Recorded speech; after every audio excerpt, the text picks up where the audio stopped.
And our Right. show today is the guy with the plan, the man with the plan, Brent Johnson. And I think he has the clearest vision of the future. So I want you to pay attention. I don't care where you live in the world, because I think Brent has as clear a vision of the future as possible. And his shtick is much like my shtick. It's gold versus the U.S. dollar. That is the thing. And maybe some of you heard I was in Vietnam in 72 when Nixon took the dollar off the gold standard in 71. And I've been a gold bug. I could see the demise of the dollar, but the dollar never crashed. And so Brett now, like I said, he's going to predict, he's going to tell you what he sees coming so you can prepare for it. You know, for some of you, the best investment you can, if let's say you live in Chile right now or Argentina, your best investment could be a U.S. dollar, better than gold. Yeah. So if you can understand that, that's why this show is so important, because it's really about the future. So Brent has a thing called the dollar milkshake theory. And I feel for you, Brent, because every show you're on, you have to explain that damn theory of yours. You're now labeled as the milkshake guy. Yeah, I do like milkshakes, so that's good. It could be something worse. But I'm going to not shine it on, but I'm going to recommend everybody go to YouTube and watch several of Brent's presentations on this dollar milkshake, because it's better in pictures than in words. So that's why we're going to be talking about what you should do into the future. Now it's post 2020. Brent, we call it a Rich Dad cash flow. The cash is flowing into, right? But the trouble, and this is the big part about it, is much of the world's debt is denominated in dollars. Exactly. So that means if I'm living in Argentina, I've got to convert to dollars to pay the bill. That's right. So that's why all of this money is flowing from all over the world right now. And that's the milkshake theory. And then you were also, like me, a gold bug, and you had a gold fund and all this. And your question was, if they're printing so many dollars, why doesn't gold why don't people just rush to gold? Right. And I think that's the question you were asking, is the question I'm asking myself.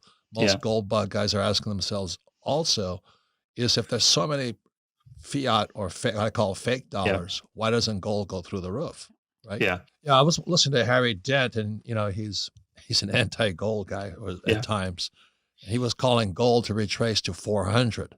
Yeah. And I got sexually stimulated thinking about that thing, because all that is a buying sign to me. Right. You know what I mean? Because I'm an accumulator. I'm not a seller. What Brent is talking about every so often of these accords, like it was a Plaza Accord and the Louvre Accord, and the world gets together with the Bretton Woods Conference, and they all get together and they say, well, what is money? Right. And so that was in 44, the dollar became money backed by gold. And then 71, Nixon took it off the gold standard. Right. And that's when I think guys like Brent and myself started going, oh my God, that means they're going to print as much as they want. But it didn't mean the demise of the dollar. Now it's going to probably be the demise, if you're living in Australia, of the Aussie dollar. Because the Aussie is really tied, the Aussie banks are really tied to U.S. banks. Yeah, they've got to pay a lot of that debt back in U.S. dollars, not Aussie dollars. So the reason I wanted to have Brett on this program, we come back, I want him to open up his crystal ball now, post 2020, post coronavirus crisis. What has changed since I was watching you prior to this? Yep. But now that this crisis has hit, and the good news is tattoo parlors are opening up. Well, so I think. Wait, Brett, hold that. So I want you to think about that. I want you to think about, when those tattoo parlors open up, man, all hell's going to break loose, right? I mean, the economy's going to boom. No, but your forecast for the U.S. is really optimistic. I mean, the stock market is going to. Well, finally, somebody's optimistic. You know what I mean? Well, it's optimistic but it ends horribly. I know so Brett, save that for the second 15 minutes. Okay, because this is why, like I said, when I first came across your work, you were sitting at some gold conference, and I'm going, God, this guy makes sense. But now that the coronavirus has hit, I want you to say now why there's going to be this boom, but what's going to be the demise. That's really kind of, and this whole purpose of this show is to prepare, not predict. Okay. If you get ready for it. Wait, I'm back, Robert Kiyosaki and Kim Kiyosaki, the Rich Dad Radio Show. We're broadcasting from gorgeous Scottsdale, Arizona, which is social distance, so nobody here anymore, but the weather's perfect. And anyway, you can listen to the Rich Dad Radio program anytime, anywhere on iTunes, Android, or YouTube. And please leave a comment when you review or whenever you listen. And all of our programs are archived at richdadradio.com. We archive them for one reason, is we're an education show. We don't sell anything. We don't sell investments or recommend and people buy this or do that or what should you do with your $10,000. But listen to this program again and you'll hear twice as much because repetition is how we learn. So once again, go to the richdadradio.com, listen to this podcast again. It's a very, very important podcast. Have your friends, family, and business associate listen to it and discuss it. Because our very, very special guest is a person I have tremendous respect for, Brent Johnson, CEO of Santiago Capital. But I think he has the clearest view on the future. And I'll just toot my own horn, or Kim and I and the Rich Dad Company are doing very, very well, because not that we could predict the future, but we're prepared for it. So our cash flow is flowing back in. We have lots of gold, cash, silver. We're fine, but we prepared for it. So our guest today is Brent Johnson. We have toilet paper. Yeah, we have toilet paper. That's pretty sad. I went to a politically incorrect party last night. Kenny shows up with toilet paper.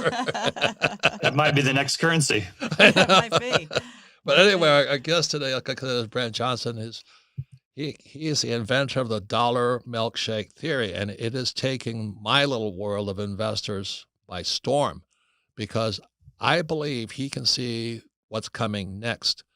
And again, we're not about predicting the future, but preparing for it. So please go to YouTube. His name is Brent Johnson, Brent. Watch the dollar milkshake theory and understand what he's saying, because it's better in pictures than in words. But what I'm going to talk to Brent right now is, since 2020, which has accelerated this whole possible demise of the dollar, or the boom of the dollar, but also the boom of the U.S. economy, in spite of a crashing world economy. It's very important. I want to hear what he has to say right now. Any comments, Kim? Yeah. He was talking about Procter & Gamble may be the best bond there is, Yeah, and that's a very good point. Yeah, absolutely. Yeah. Absolutely. So there's always good and bad news about everything. And so for those, like, I was watching a presentation on Canada. Boy, you trashed them. Holy moly. Unfortunately, yeah. Yeah. I like Canada, but they're in a lot of trouble. Tell me about it. Yeah. Like we went public twice in Canada, 3 times in Canada, and we love that place. Yeah. They're a bunch of cowboys up there too, but yeah. Anyway, I know you're in San Francisco, but Jim Rickards uses the thing about the shocks, the little tremors. Yeah. So what would the tremors be in the future, saying that the dollar has reached its apex? European zone with the euro. Yeah. And you have the English, and you have the Japanese. What do you see in each country?